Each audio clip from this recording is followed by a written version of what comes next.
الحمدللہ والصلاة والسلام علی رسول اللہ، اما بعد۔ میرے عزیز بھائیو، آج ہر دل میں ایک ہی سوال ہے، اس ملک کا کیا ہوگا؟ یہ قوم کہاں جا رہی ہے؟ اور سچ پوچھے تو حالات ایسے ہے کہ زبان سے بے ساختہ نکلتا ہے، اللہم ارحمنا، اللہم فرج عنا۔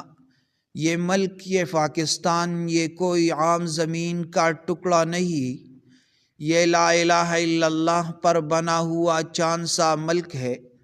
لیکن جب قوم اللہ کو بھول جائے، انصاف مٹ جائے، حکمران وعدے توڑ دے اور عوام ایک دوسرے کا حق کھائے جائے تو پھر مشکلات آتی ہے۔ اللہ نے قرآن میں فرمایا، وَمَا أَصَابَكُم مِّن مُّصِيبَةٍ فَبِمَا كَسَبَتْ أَيْدِيكُمْ۔ جو مصیبت تمہیں پہنچتی ہے وہ تمہارے اپنے ہاتھوں کی وجہ سے ہے، مگر ساتھ ہی رب کریم نے دروازہ بند نہیں کیا، فرمایا وَهُوَ يُجِيرُ وَلَا يُجَارُ عَلَيْهِ۔ وہ پناہ دیتا ہے اور اس کے مقابلے میں کوئی پناہ نہیں دیتا۔ اللہ کے خزانے کم نہیں ہوئے، اللہ کی رحمت تکی نہیں، اللہ کا نظام رکا نہیں، بس ہم رک گئے ہیں، ہم بدل گئے ہیں، ہم نے دعائیں چھوڑ دے، توبہ چھوڑ دی، اپنے گھروں سے قرآن کی آواز کم کر دی۔ بھائیو، جب قومیں اللہ کی طرف پلٹتی ہے تو زمینیں بدل جاتی ہے، آسمان بدل جاتا ہے، تقدیریں بدل جاتی ہے۔ آج بھی امید ہے، بہت بڑی امید ہے۔ کیا کرنا ہے؟ توبہ سینہ پھاڑ کر نہیں، دل ٹوٹ کر مانگنی ہے۔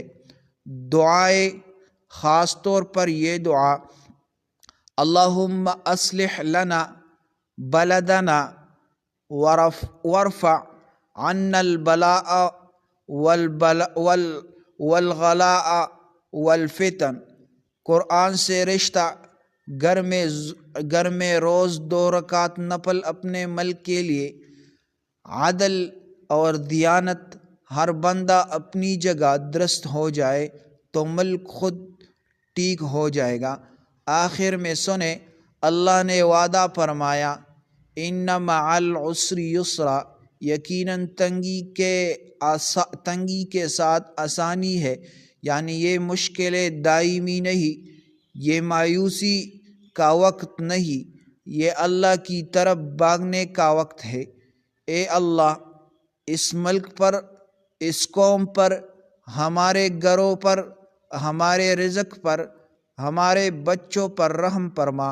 اے اللہ، حالات کو بہتر فرما، ظلم کو مٹا، انصاف کو زندہ کر، آمین یا رب العالمین۔ وصلی اللہ تعالی علی خیر خلقہ محمد وآلہ واصحابہ اجمعین برحمتک۔